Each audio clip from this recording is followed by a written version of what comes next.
Good morning. So as everybody's finding their seats, we'll get started. As most of you know, and some of you may not know, I am Matthew Hart. I am the CEO of Longwoods Publishing, and I would like to welcome everybody to the latest season, or the newest season, the 2018-2019 season of Breakfast with the Chiefs. We are roughly, I didn't do a count, season 16, 17, maybe even 20. And we've got a great start for this year, so we're really looking forward to it. As always, without the support of our organizations that help us out every year, Breakfast with the Chiefs would not be possible. And so I wanted to quickly thank the organizations that are supporting us this morning. Canadian Foundation for Healthcare Improvement, Canadian Institute for Health Information, Medtronic, NRC Health, and Navari Health. So without them, we would not be able to put on this event. So a quick round of applause for them. Thank you very much. And so I'm not going to keep us waiting any longer. So should we get started? Brett, it's all yours. We got to do a little AV switchover. Good morning. Thank you very, very much for having me. And we're just going to do a little technical switchover.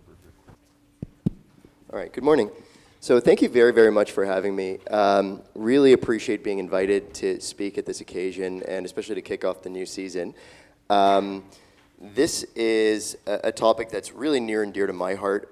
My background before I get started is I'm an emergency room physician. I've worked in the Toronto area for almost 15 years, and the intersection of technology and healthcare delivery is something that's always been on my mind, and starting Maple was something that really brought those two interests together. And so many of the pressing problems that we see in our community are things that we felt that we could solve through creating platforms that create better access to healthcare through better use of technology. So without further ado, I'll just jump right in. We called our presentation the Un-Closable Hospital. And before I get into the specifics of the actual hospital, because there is an actual hospital that is unclosable, I want to tell you just a little bit more about Maple, why we started Maple, what led to Maple being started, and what we've done so far before we got to this particular hospital that we want to talk to you about today. So this is the case study in the United States that was one of the things that started our interest. The reason why I put it up as the first slide is this particular case study was perhaps one of the most important factors in the genesis of creating Maple. It was seeing what was happening down in the United States at places like Kaiser that really sparked our interest to say, virtual care works, virtual care is effective, and virtual care really is something that we should think about bringing more of to Canada. Now, not to say it wasn't happening here. There was virtual care happening, but nothing even close to the levels of what we were seeing down in the US. So if you looked at Kaiser, back in 2015 when we started Maple, so we started just over 3 years ago, Kaiser was doing a little bit less than this, but in 2017, Kaiser's 10 million patients, they did 13 million virtual visits. So if you think about this, this is a hospital system whose number of patients is pretty similar to what we see for the entire province of Ontario. So an absolutely huge hospital system, dwarfs almost anything that we have in Canada, one of the largest in the world. And their virtual visit volumes were increasing in double digits in terms of percentages every single year. And there were some claims made by their CEO that they were actually going to be performing more virtual visits by the end of 2017 than they were actually doing in-person visits. And they were doing a lot of different kinds of virtual visits. But what was really cool was how all of these different virtual programs worked together and seamlessly integrated with what they were delivering physically in the hospital. So they had an incredible teledermatology program all the way across the network. They were doing things like on-site specialty consultations. So, things like what we do with OTN, but happening almost on the moment when it was needed. Urgent care visits, anything that was deemed not life-threatening, their patients across the network could see a doctor virtually in minutes, 24 hours a day across the entire network.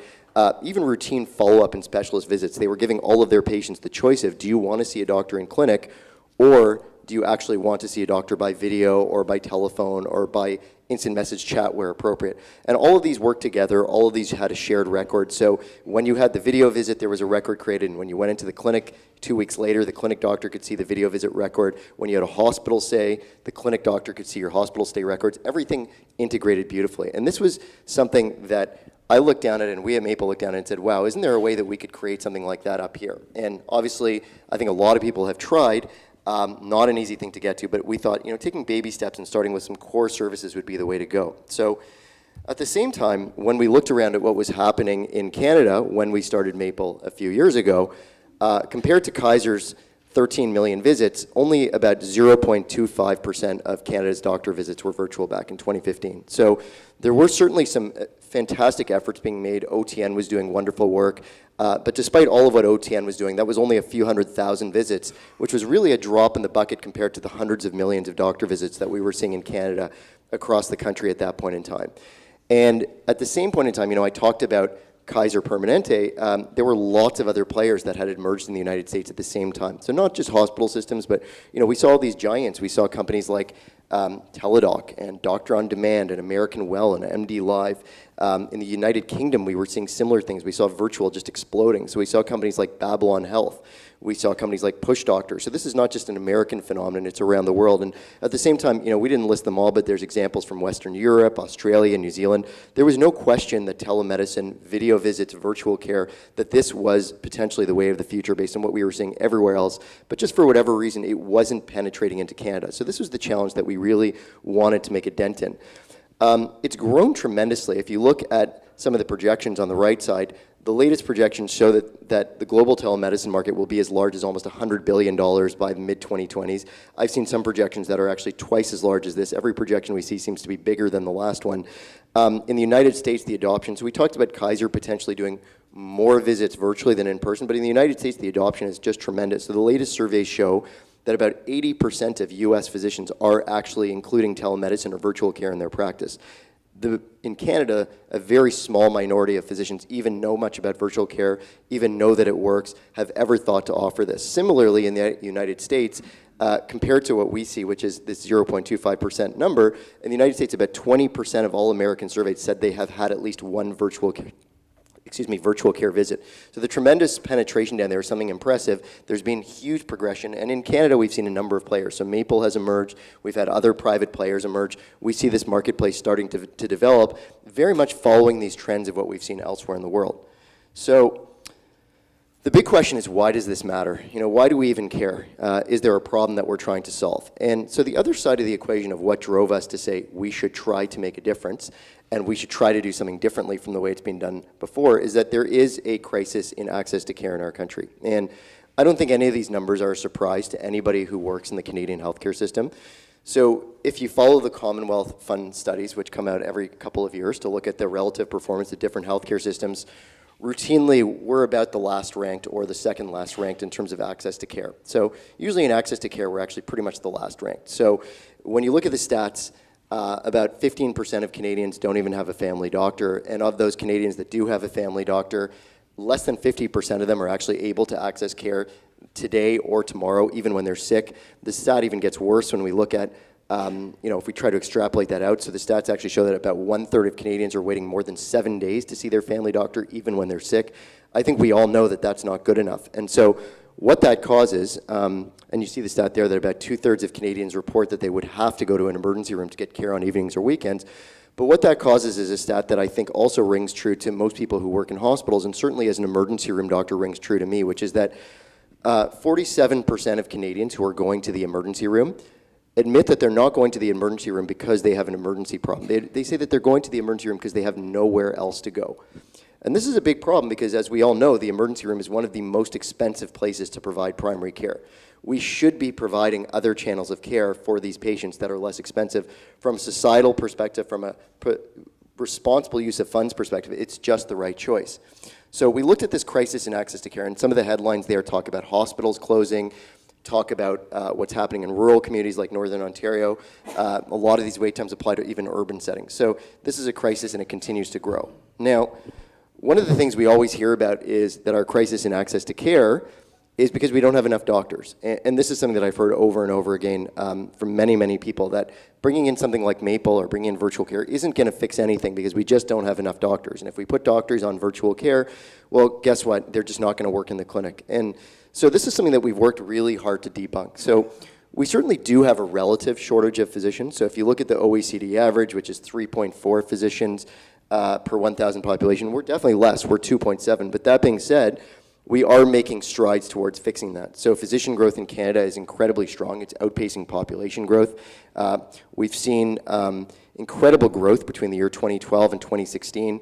2016 saw Canada having more physicians than at any time in history, so we're going in the right direction. But what is particularly interesting when we look at these numbers is that, number one, rural communities in Canada are incredibly underserved relative to urban communities. So 17% of Canadians live in rural areas, but only about 8% of Canadian doctors actually are practicing in those areas. So they're massively underserved. And what we do see is that the supply of physicians, especially in urban areas, is leading to a fair amount, and it's not the only factor, but it's one of the factors that contributes to a fair amount of overcapacity of physicians, or excess capacity of physicians. So, everybody says all doctors are working full-time, we don't have enough doctors, but when you actually look at the Statistics Canada numbers, so when you look at the total number of doctors across Canada, and then you look at the total number of doctors across Canada that actually report working fully or full-time, what was really interesting to us when we got started was that only about 40% of physicians, and this isn't primary care, this isn't specialty care, this is primary care and specialty care, so all physicians,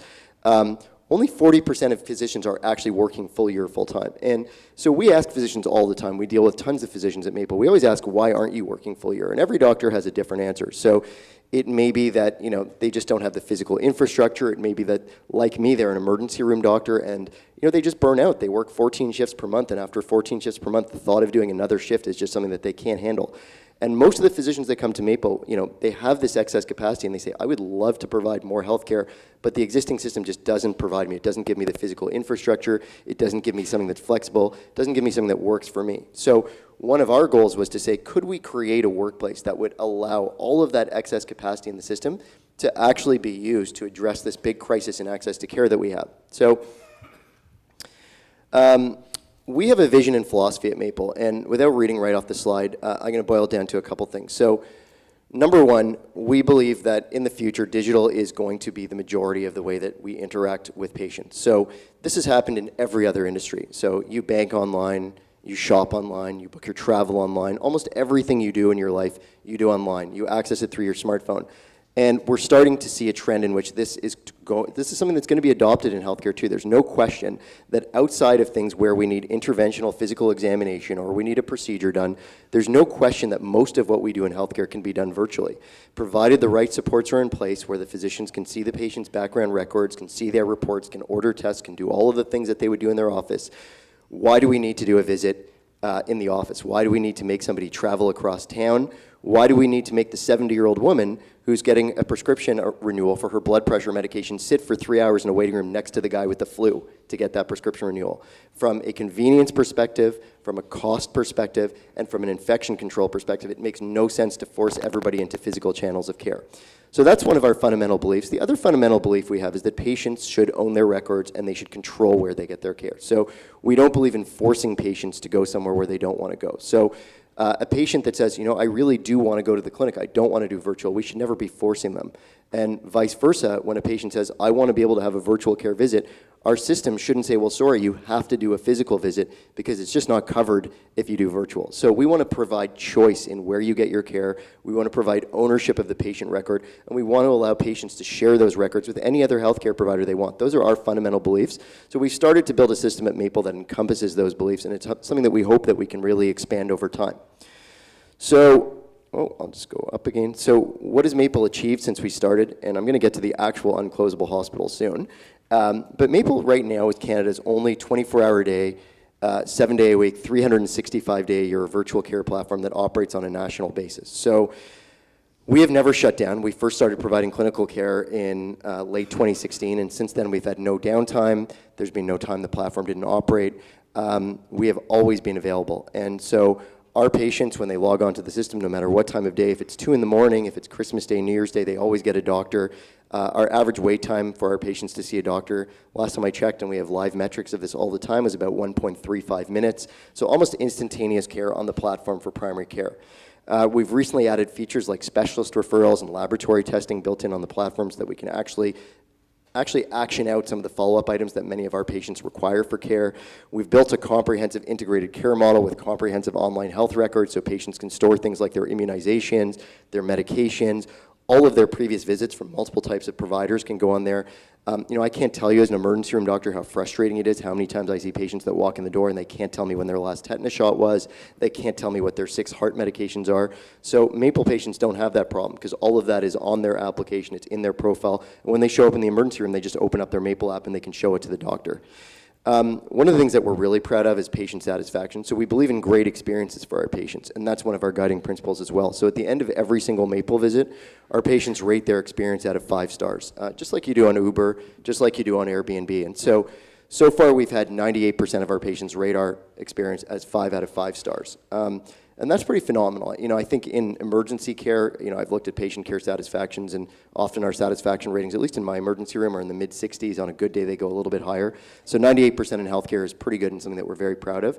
And we have about 200 doctors working on the network from across the country. We're providing service across the entire country, and all of what you see here is available across the entire country. And then the final things are, we can prescribe medication digitally, we can deliver across the country nationally in 1 business day. So even patients that are in remote areas where there may not even be a pharmacy nearby, if they have a prescription that's ordered for them on Maple, that prescription can be delivered to wherever they are within 1 business day. So really comprehensive care, primary care in minutes across the country. So this is just where we are in some of our roadmaps. So I've just spoken about our virtual on-demand primary care. So one of the other things just to add on is we actually recently expanded to the United States. So not only do we provide service across Canada with Canadian doctors, we actually offer service in New York State, Florida, and California with local US doctors as well. And we are planning to expand further across the United States. The other thing that we recently added on, and this was in response to our patients' cries for more help in mental health. So we always hear that there's a crisis in mental health care in Canada. We hear it from our patients at Maple. I've heard it from my patients in the emergency room, that when people are in a time of crisis, there is nobody for them to speak to. It's very hard to find help. So we implemented the country's first on-demand telepsychotherapy service. So basically 7 days a week from 8 a.m. to 8 p.m., 12 hours a day, the same way that people can access a doctor in minutes, people can log on, ask to see a psychotherapist, and they can get matched to a psychotherapist in a matter of minutes for on-demand psychotherapy, mental health care.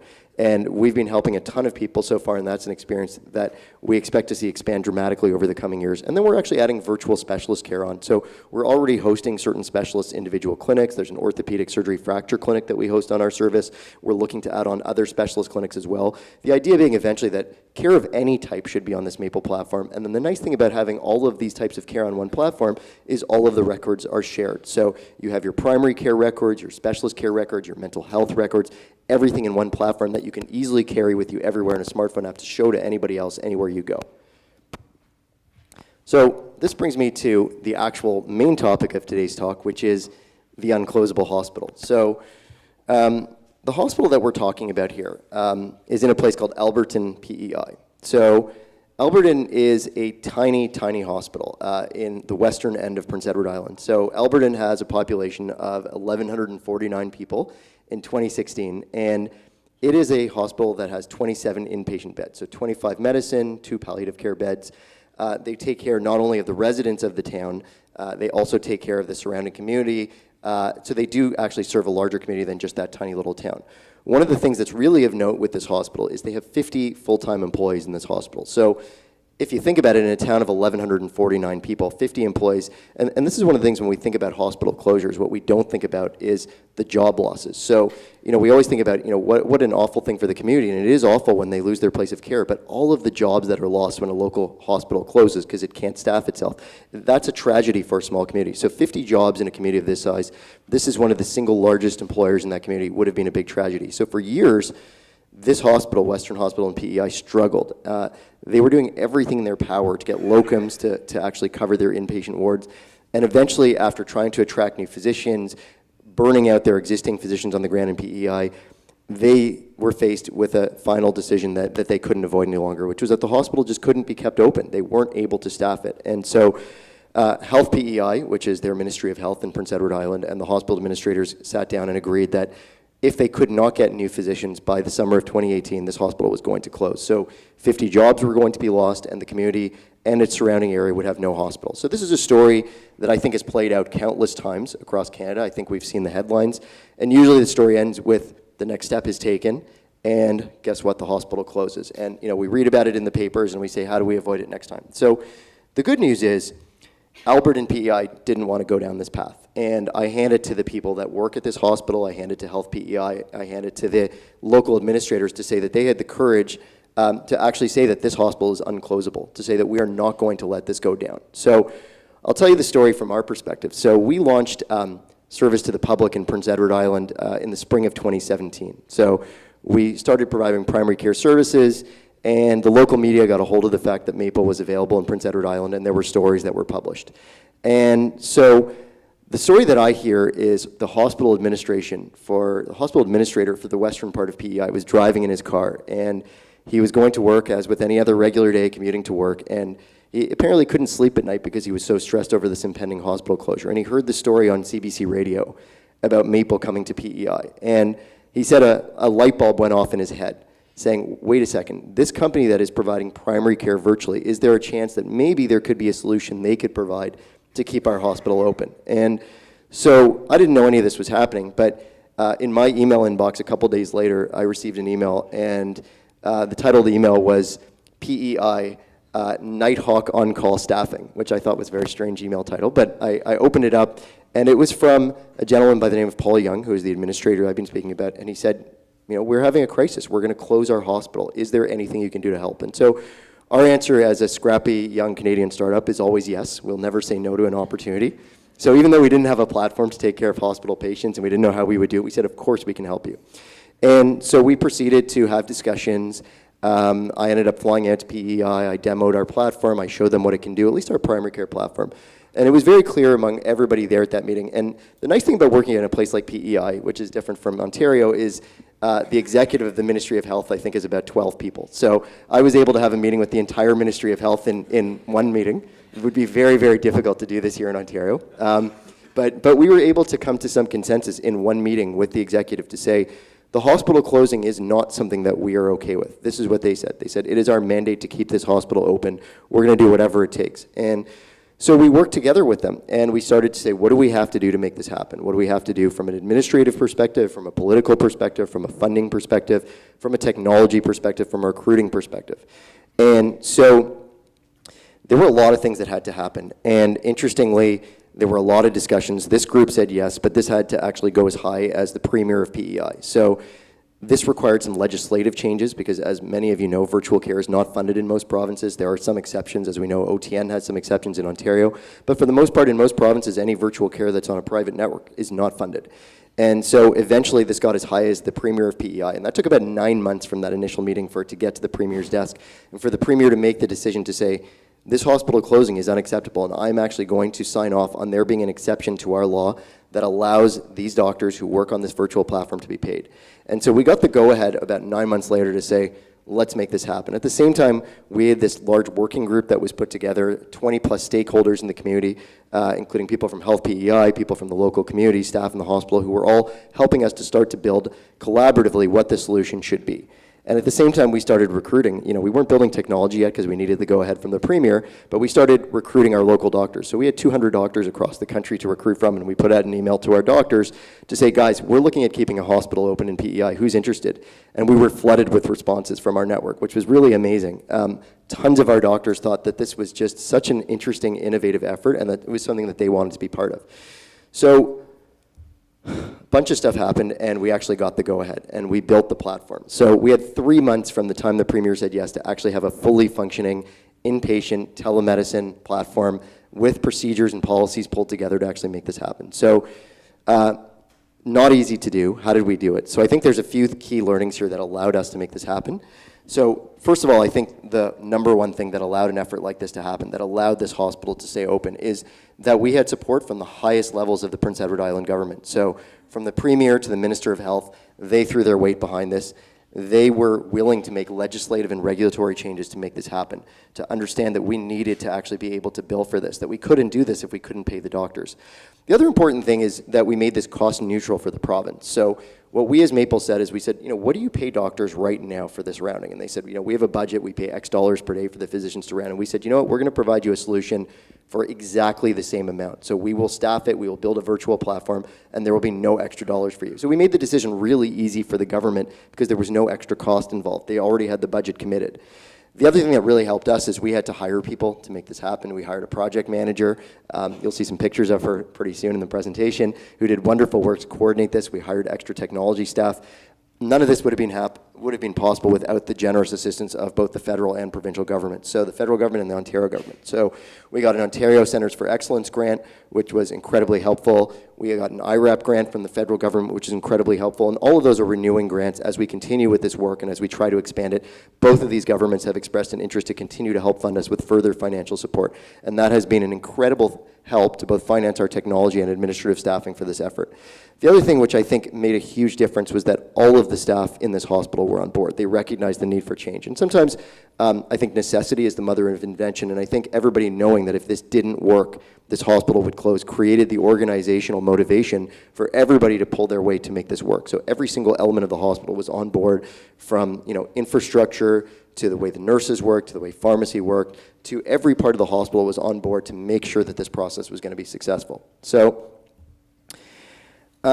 we got to the point of launching. So this actually is very, very new, and I'm going to tell you right now, this is actually the first time we've ever spoken to any audience about this effort. So up until about a week ago, there was a publication ban from the PEI government. They said, don't talk to anybody about this. We want to make sure that this is actually working and people are happy. So we got the go-ahead to talk about it here, and we're happy that we can talk about it. So we went through all of that effort. We got the government to approve of what we're doing. We got people to fund us. All of the hospital stakeholders were on board. Everybody was really excited. And so you can see there was a crowd, and for Prince Edward Island Hospital, this is a really big crowd. So we had all the people that were instrumental in making this happen on the floor. So you can see Shelley, our project manager. I don't know if you can see the maple t-shirt on the left side on the picture on the right.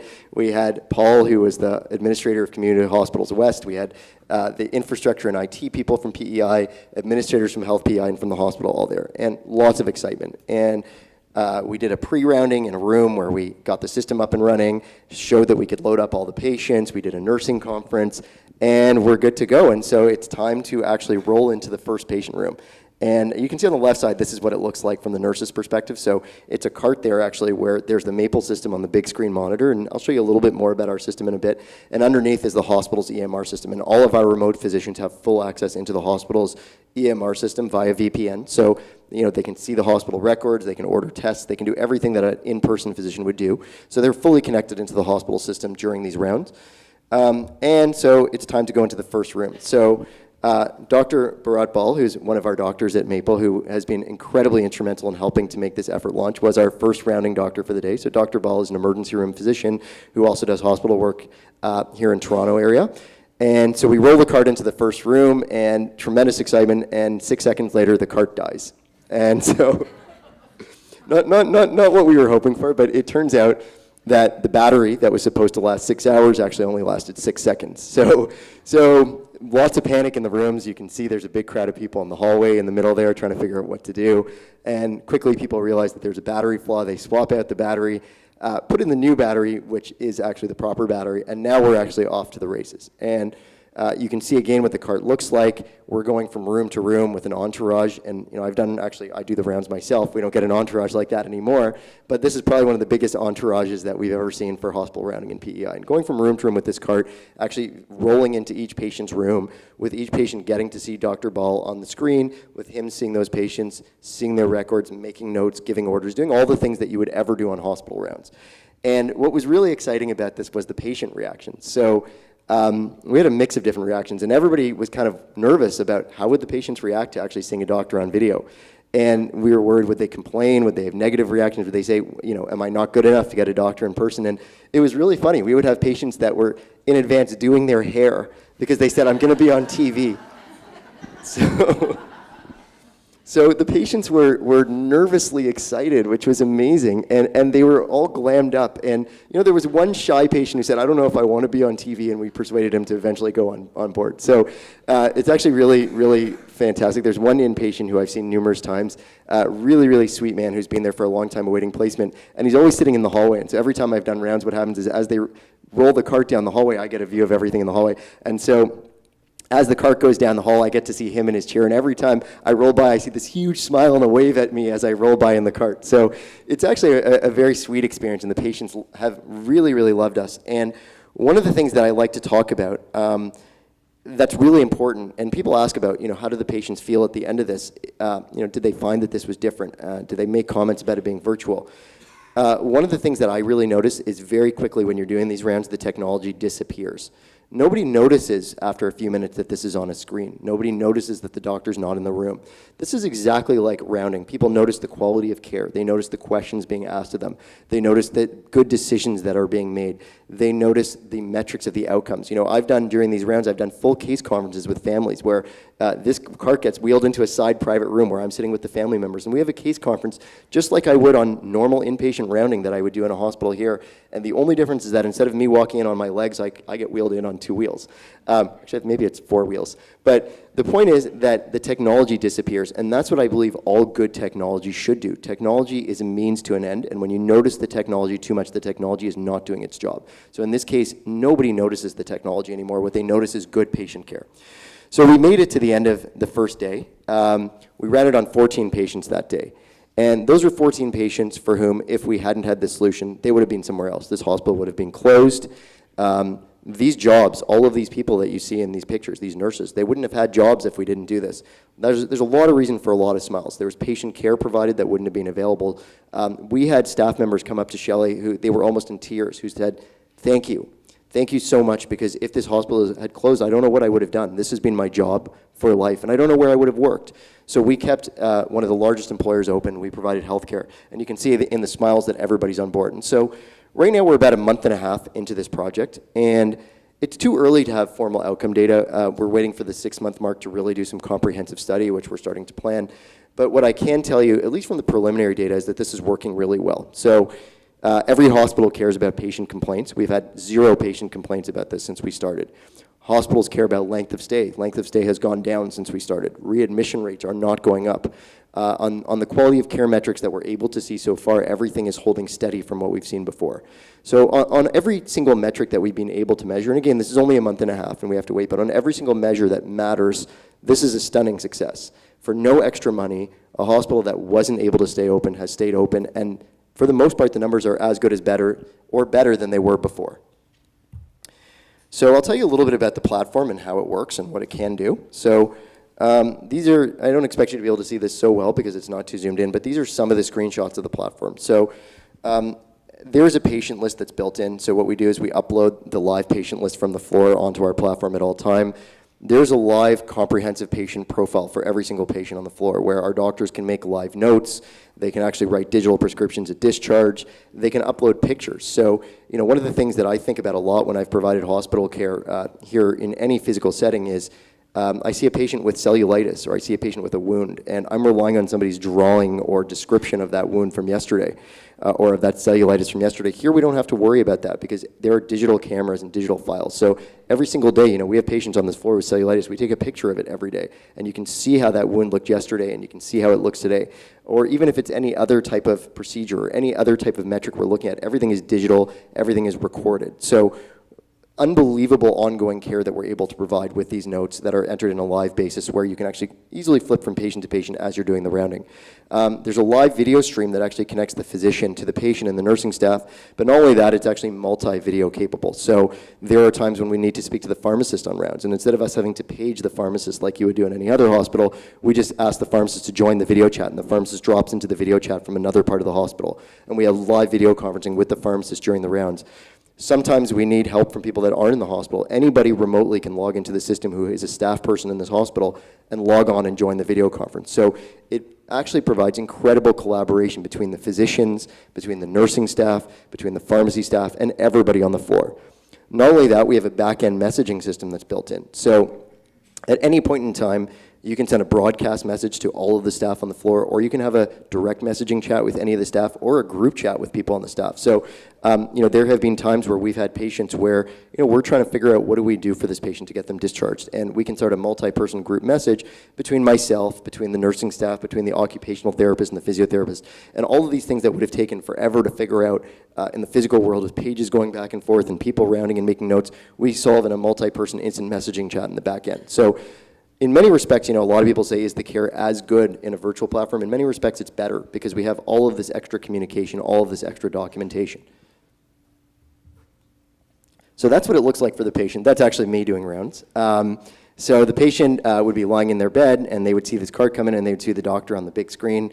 And typically it's a nice friendly chat. We do get the nurses to facilitate examination maneuvers, so a lot of the time we'll ask the nurses to do basic things like listen to lungs, listen to hearts, feel abdomens, get patients up and walking for us.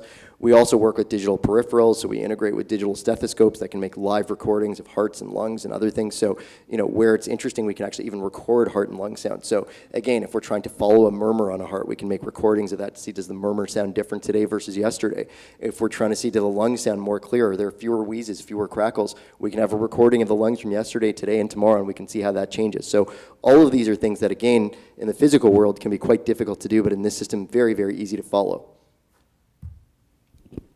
So what does this mean for rural hospitals? Why did we do this? And so our goal for this wasn't just to keep the Prince Edward Island Hospital open. We were trying to make a proof of concept here that we could apply to other hospitals that have the same struggles across the country. So this is just an example. So when we look at Prince Edward Island, I think they've got about 5 or 6 hospitals across the province. But we just said, for example, here's three hospitals across the province.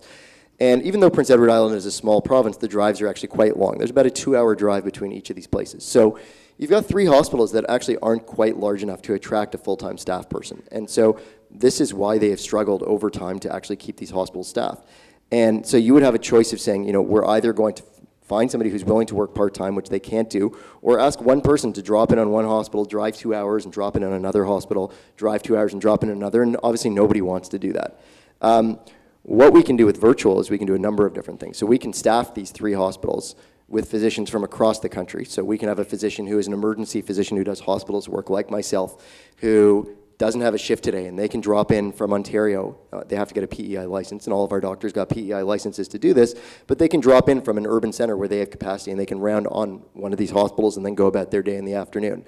Where you're dealing with much smaller hospitals, so especially when we think about the tiny rural hospitals, ones that maybe have 5 beds, and it doesn't make sense for them to recruit a full-time doctor into that community to round on 5 patients, but it does make sense for a doctor in downtown Toronto who's got a day off to round on 4 different 5-bed hospitals in one day. So we can have a system where that doctor logs in and rounds on 4 hospitals, and we actually have an efficiency of staffing that we're not able to have happen in the physical world with the way that we have people traveling to remote locations. And especially for very far remote locations, when we're talking about the far north, a system like this just makes sense. So this isn't just helpful for rural hospitals. There's a number of settings in which this certainly helps urban hospitals as well. So we've designed our system to be really helpful for inpatient care in general. So I'm going to talk about a few different use cases that are really near and dear to our hearts, and use cases that I think most people working in a hospital setting have encountered. So on-call for specialists, especially the specialists that are not in-house, is always a challenge. So I can tell you, working in the hospital, I've seen countless occasions where, for instance, if you think of a specialty like ear, nose, and throat, where they're not in the hospital overnight, and you have that ear, nose, and throat patient at 2 in the morning that the nurse is worried about. And in the current setting, here in Mount Sinai Hospital or at any other hospital in Toronto, the nurse gets worried and they put a page out to the doctor and they wait for the doctor to call back. And at some point in time, they get a call back from the doctor, and the nurse tries to describe the scenario. And the doctor hums and haws and tries to figure out, do I need to come in? Is this something that I need to be physically there for? Or can this wait until the morning? And so sometimes the doctor will eventually decide to come in, and when they do come in and see the patient, and it's now a 2-hour delay from paging and making the decision, either they say, whoa, I didn't really need to be here, or whoa, this is really urgent and I should have come in much sooner. Or they decide not to come in, and they come in the next morning and they see the patient and they say, wow, I should have come in, and maybe it's a clinical catastrophe by the time they come in because it's too late, and there is a crisis that would have been averted had the doctor known that things were as bad as they were and come in the middle of the night. So with something like this, you actually don't have to have a lot of that judgment. So every service where your doctors are at home overnight, on-call becomes a video service. It's very easy to have your patient list that's on the virtual system. It's very easy to wheel the card over when the nursing staff says, I'm worried, to wheel the card over and get that patient on video and have the doctor see them directly on video. And we can integrate with peripherals. I mean, there's scopes that can integrate with our system. There's otoscopes, there's stethoscopes, and all number of things that we can work for different specialty services where they can actually get specialized examination performed for any number of types of patients. This eliminates a lot of the stress for on-call. It makes on-call safer, more effective, faster.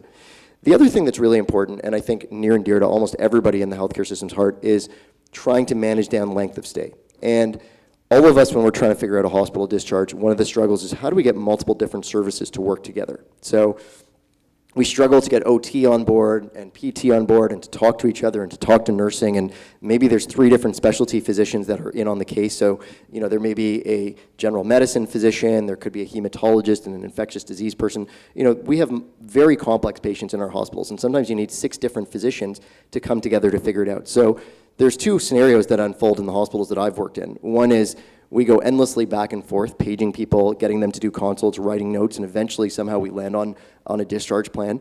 Or we try to organize a physical case conference. And again, that takes a long time to get because everybody's schedules are very busy. And maybe a week later, we manage to find that case conference where we can get everybody in a room and we can plan out that discharge. So none of this has to happen with a system like ours. So there's 2 ways that we can get that case solved. So one is we open up a group chat in our back end and we invite all of those 6 people that matter for the discharge. We invite the internal medicine doctor, we invite the lead nurse, we invite the occupational therapist, et cetera, to the chat. And they chat it out and they figure out the discharge plan. And we've done this in the PEI hospital already. And we can tell you that discharge planning that used to take days is usually done in about half an hour once they're all chatting in that room. We can also do a multi-staff person video chat. So rather than trying to get everybody physically in a room where we can get people available for a video chat, we just invite everybody into the video chat and we have a 4-person video chat right away where we can solve what the issue is for the patient. Needless to say, the outcome is that discharge occurs faster and it occurs more effectively, and there aren't things that are missed the way that it's missed often in the current system. Finally, the last use case is efficient communication. So most hospitals, unfortunately, still rely on paging as a primary means of communication. So I was working in the emergency room about a week ago in my hospital, and I needed a patient seen by our gynecology service. And so I paged, and they didn't call back, and I went to see another patient. By the time they called back, I was suturing in a room, didn't answer the call because I missed it. And then I paged again, and half an hour later, eventually they maybe called back. And by the time I actually spoke to gynecology, it was about an hour after my original page because of this telephone tag. And I think, again, most people working in a hospital are familiar with this telephone tag of communications. It is absolutely broken the way that we communicate with each other, the way the nurses communicate with the physicians, the way the nurses even communicate with the x-ray tech. I've seen numerous occasions in my emergency department where nobody can find the x-ray tech and find out what the delay is in terms of getting an x-ray done from emerge. So all of this disappears in a system like this because everybody has an account on the system.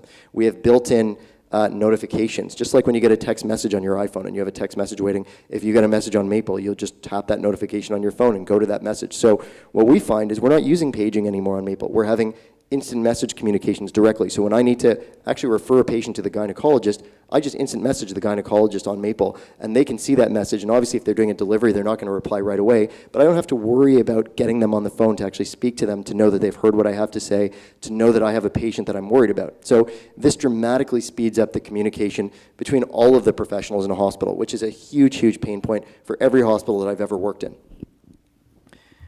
So this is a little bit of a fast forward, but this is kind of where we want to go with this. So, we have this idea that we'd love to have a platform like ours helping support rural hospitals across the country. We'd like to keep them open. We don't want them closing because they don't have doctors. We also think that there's a huge use case for urban hospitals, for all of the things that we've spoken about. So the opportunity to have more effective rounds, the opportunity to have more effective communication. But what's really neat about our system is, we already have a primary care service across the country. And if you're a patient in a hospital setting on Maple, well, when you're discharged, you don't have to, but you have the option to become a Maple patient in our primary care setting as well. And what's really neat about our system is record sharing. So we've never had a system before where when you were discharged from hospital and you needed to see somebody a few days later, where that doctor you were seeing a few days later can see all of your hospital records from before. With this system, it's possible. So you go from being a hospital patient to a patient in the community. If you want to receive virtual care, primary care in the community on Maple, you will be a patient both from the hospital and Maple. And if you need to go back to the hospital after that, well, guess what? The admitting physician in the hospital can see all of your primary care records on Maple. So I talked at the very beginning about Kaiser Permanente, this incredible integrated system of virtual care where you have virtual care records from your hospital stays, from your clinic visits, from everything else. This is what we're trying to go towards. It's not a small task, but the way that we said that we could get there is baby steps. We built this primary care service first. By good luck, we built this hospital service second. And the third thing is to make them work together. We think that we can get to this integrated medical experience with shared records, something that, it isn't Kaiser Permanente, it's not one organization owning everything, but something that has the same net effect. We think that we can get there. The other thing that I like to think about is integrations with personal diagnostics and wearables. So the things that are available out in the community are getting more and more sophisticated. The new Apple Watch can detect atrial fibrillation. They're incredibly sophisticated. Cardiac monitors, O2 sat monitors, blood pressure monitors that patients can take home and wear. There's glucometers that can integrate technologically. You name it, it's out there. And so I think about the number of patients that I have seen in hospital who we couldn't discharge because we said that patient needs to be rounded on every single day because we're worried about them getting a downturn, or they need to be monitored. The only reason why we keep them in hospital is because we want them monitored, and if they get worse, we need to know. So we envision a scenario where you actually don't have to keep somebody physically in hospital for them to remain a hospital patient, where this virtual ward and that virtual patient list, where you can see each patient at a time on video, they don't have to actually be in the hospital. You can discharge those patients physically from the hospital, have them go home to the home setting, have them go home with the appropriate home monitors, and a home care nurse rather than the inpatient nurse helps you to do the virtual round. So now you've got a physical round with virtual patients, but you've also got an actual virtual ward out in the community. And so what this allows us to do is dramatically improve the rates at which we can discharge patients. So huge numbers of patients who previously we would have said are not safe to discharge with just that home care nurse. Now we say because they're actually still getting rounded on every day by the physician, we still are able to do things like listen to their hearts, listen to their lungs remotely. We're still able to monitor them. All of these things dramatically change how we use our hospital space. And again, when I think about our crisis, the reason why wait times are so long, and everybody knows this, is not only because primary care patients are flooding into the emerge, it's because our hospitals are full. So if we're able to effectively reduce the percentage of people that actually need to stay in those hospital wards, we're going to dramatically affect those numbers that we came in to start addressing, which is those wait time numbers, those access to care numbers. I think we can revolutionize the way healthcare is provided here. So that's the future that we see. We're just a few baby steps along the journey, but that's where we're hoping to go. And that's pretty much it for our journey. So thank you very, very much for listening. Really appreciate your time here.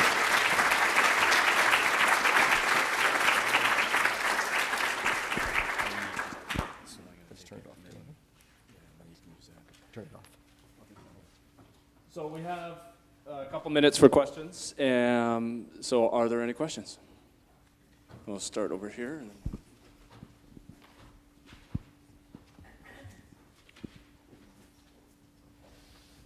Great presentation. So glad to hear about what you're doing. Zanita heard you from Accenture. So question for you, one of the things that we always hear when we start talking about telehome remote monitoring or this notion of virtual consult is the inability for the clinician to actually do the hands-on physical assessment. Was that a challenge, and how did you overcome it if it was?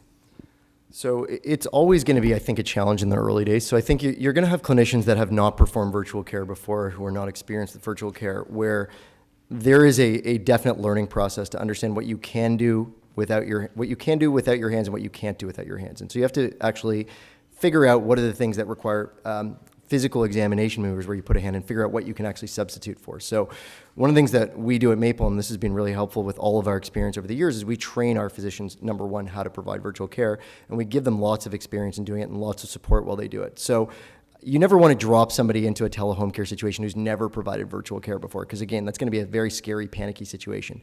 All of our physicians doing this have done a lot of this, but what we talk about is that with the right support, so the right monitoring, the right peripheral examination devices, most of that physical exam can actually be done in the virtual environment. So, there's good evidence to say that even like abdominal examination that is done by a third party or done self-examination by a patient is actually as accurate at detecting surgical issues as a physician's examination when it's done properly and guided through by a physician who knows how to guide the patient through it.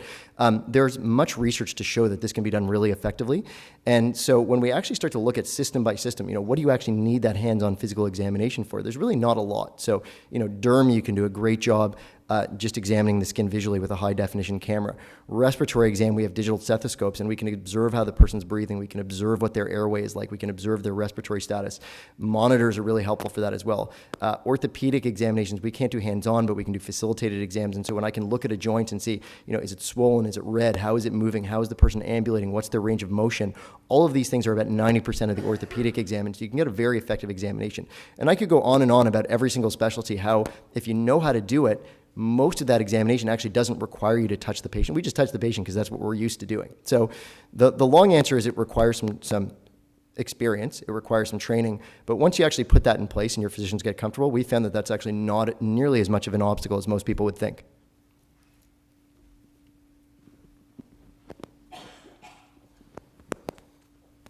Hello, could you talk a little bit about your funding model? For instance, in the Western Hospital and PEI, are you paid for fee-for-service basis? Are you paid for like a flat fee by the province?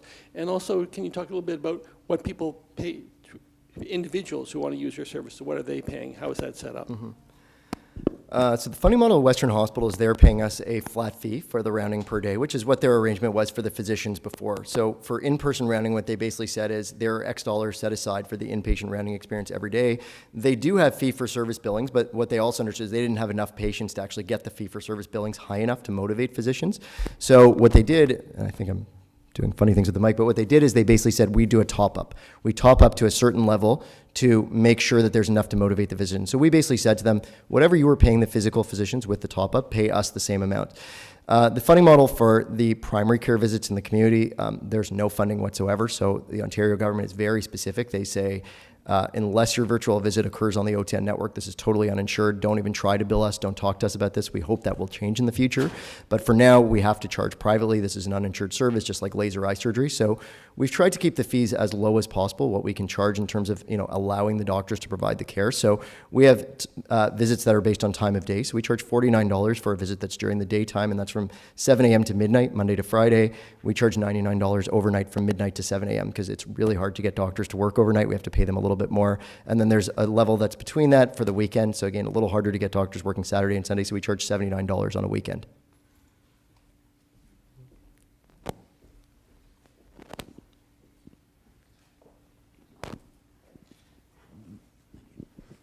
Good morning, John Sinclair with Novari Health. I share your enthusiasm. I applaud it for virtual care. It's existed in Ontario through OTN, and you're right, it's going to expand. We're also following what's happening in the USA, so completely share your vision of the future, leveraging virtual care. It is coming, and it'll be here in a big way. Instead of asking a question, though, I think I'm just going to build on what you said earlier about what's happening in the province of Ontario.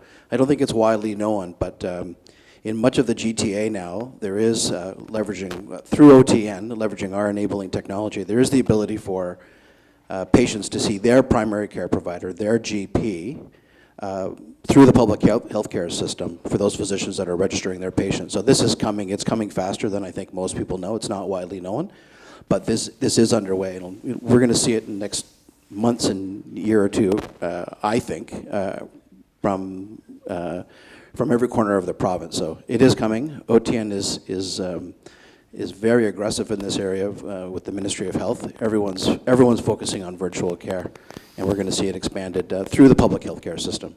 So thank you.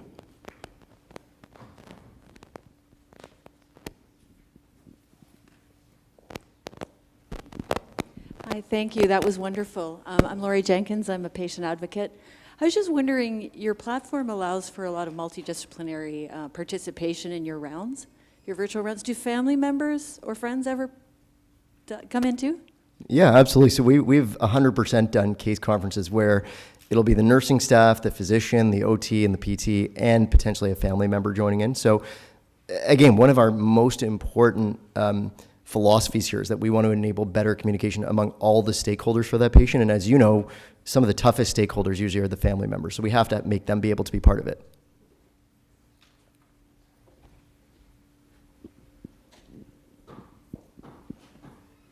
Thanks. Evan Props from Sick Kids. My question is, currently we just implemented Epic as at Sick Kids. Hundreds of millions of dollars. I understand UHN is now talking about billions of dollars to implement either Epic or Cerner.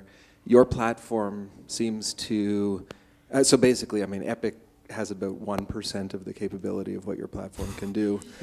And we're struggling a lot with that. So my question is, how long, and ultimately, we would have all hospitals integrated on the same system because we try and graduate people when they're 18, and then all of a sudden all their files are lost, and it's difficult, and they can't be continued. You have to recreate everything. So my question is, how long would it take to scale up to reach that capacity to actually, support UHN, other hospitals within Ontario? Well, first of all, thank you for the question, and I think that our price is probably 1% of the price of Epic, so I think that sounds like a good value. But I think in terms of scale up, our system is built to scale up for large hospitals right away with the existing functionality. So it's actually built to support a hospital with multiple floors, multiple wards. So you could actually put in an entire hospital with multiple units of care.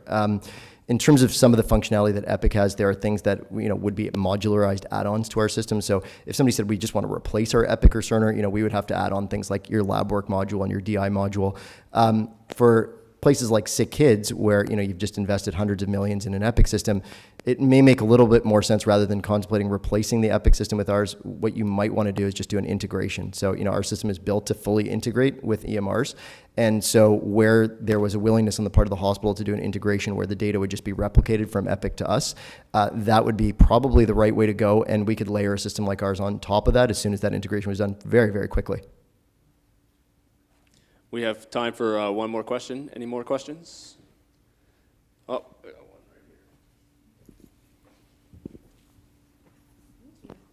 right here. Speaking to the virtual elements of your platform, do you have a cybersecurity strategy in place? And if so, what are the focal points? Mm-hmm.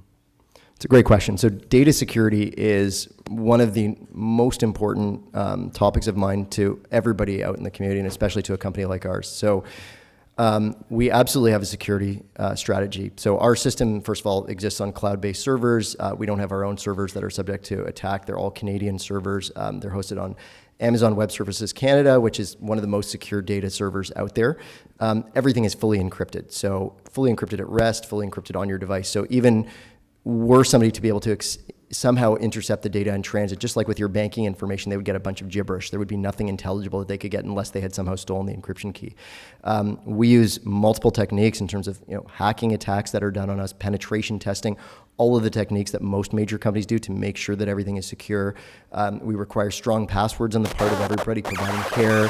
We utilize two-factor authentication as a requirement for our providers. So for those of you that don't know what two-factor authentication is, that's that system where when you log in, you get a text message to your phone with a code before you can go further. So that way, if somehow you decided to give your email to that Russian website that you logged into, and they hacked all of your passwords, they still wouldn't be able to get into your Maple account unless they had stolen your phone as well. So every layer of protection that, say, a bank would use are the same things that we're using. Brett, thank you very much. So our next Breakfast with the Chiefs is October 15th, where we will be, it's actually an extended Breakfast with the Chiefs. It'll be ending approximately 10 o'clock. We are doing a screening of Falling Through the Cracks, the Greg Price story. I don't know if anybody's familiar with that. It is basically a story about a gentleman out in Alberta who fell through the system. And eventually he passed away. His family has put together a movie. So we will be screening the movie and then having a panel discussion with Kevin Smith from UHN, Susan Fitzpatrick from the Toronto Central Lynn, and as well Jennifer Zellner, the new CEO over at CFHI, and his sister and his dad.